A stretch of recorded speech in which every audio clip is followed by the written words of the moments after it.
I'm genuinely at a loss for words. I don't know what to say anymore. This is not an exaggeration when I say that this Watch Dogs Legion Assassin's Creed crossover is the closest to an Assassin's Creed game that I've played in years. Watch Dogs Legion, sorry, let me get this through your head. Watch Dogs Legion is more of an Assassin's Creed game than Valhalla and Odyssey. I don't even know what to say other than, you suck, Assassin's Creed. Watch Dogs knows how to please your fans more than you do. I don't even know if I should be happy or mad. On the one hand, this crossover is great. This actually does the Assassin's Creed name justice. On the other hand, it's Watch Dogs. Why are Watch Dogs able to do what Assassin's Creed can't?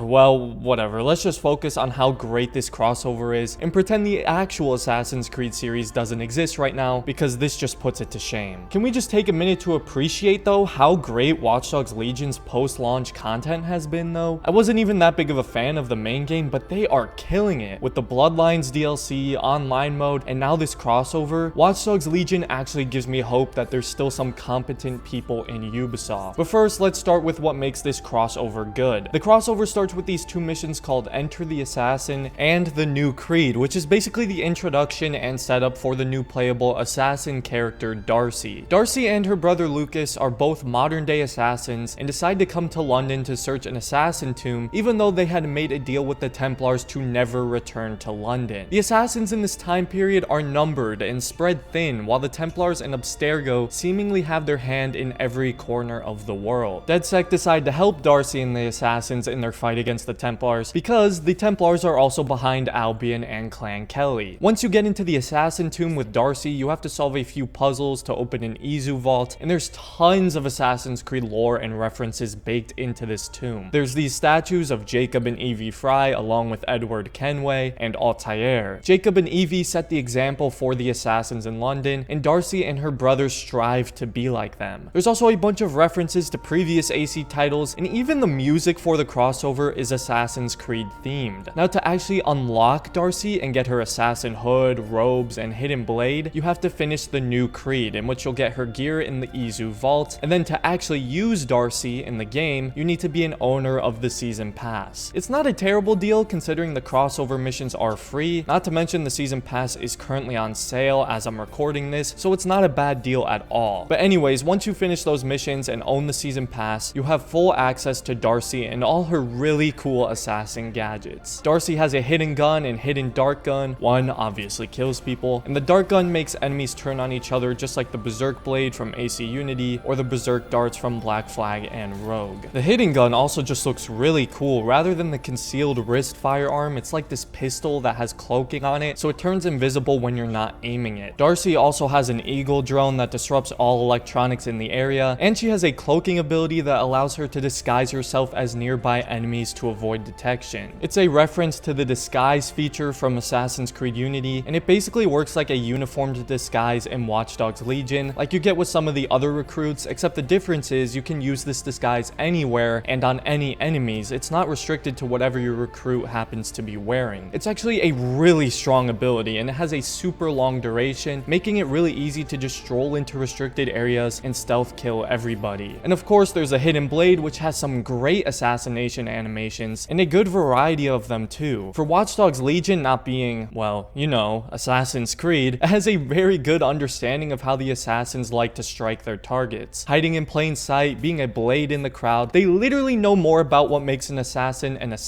than the series itself currently, so thank you, Watch Dogs. Also, Darcy's assassin robes look sick. They're the classic red and white and got this modern Desmond Miles inspired look to them, and they look fantastic in my opinion. You can also even get different colors in the store, but it was great. I actually got to play as an actual assassin for a change. This is literally the first time we get to play as an assassin since Assassin's Creed Syndicate. It's been 6 years, people. 6 years, and it's not even in Assassin's Creed. It's in Watch Dogs of all games. missions. I'm sorry, this is still just blowing my mind. I also really love the fact that we got to play as an assassin in modern times. Sure, the historical settings are cool and everything, but I always thought it would be neat to have an AC game take place during the modern day and not just be a couple of cutscenes. And this is probably as close as we'll ever get to that, and it was honestly a lot of fun. Now, once you finish the main 2 crossover missions, basically all that's left from there is to do assassin contracts. You have to synchronize from the top of a building, and you'll unlock a bunch of quick bounty and heist missions to do. There's 6 in total, but they're just the same 2 missions copied and pasted. The first one is you have to infiltrate an area, steal an artifact, and escape completely undetected. If you get spotted even for a second, the safe will lock and you'll have to restart. In the other mission, you have to hack the Templar servers, survive, and then assassinate a Templar at the end and escape. Pretty simple and straightforward, but the missions were pretty fun, and most importantly, it gave me a playground to go assassinate people with my hidden blade, so I'm happy with that. This crossover was actually a lot of fun, and I'm pretty disappointed they didn't make a full DLC with this because the potential was definitely there, especially with the story they set up. But either way, it was a great addition to Watch Dogs Legion, and it made us Assassin's Creed fans happy, an emotion we aren't too accustomed to these days. So thank you, Watch Dogs Legion. Thank you so much, and may peace and safety be upon you. Now, it feels a bit weird being positive about something Assassin's Creed related for once, so...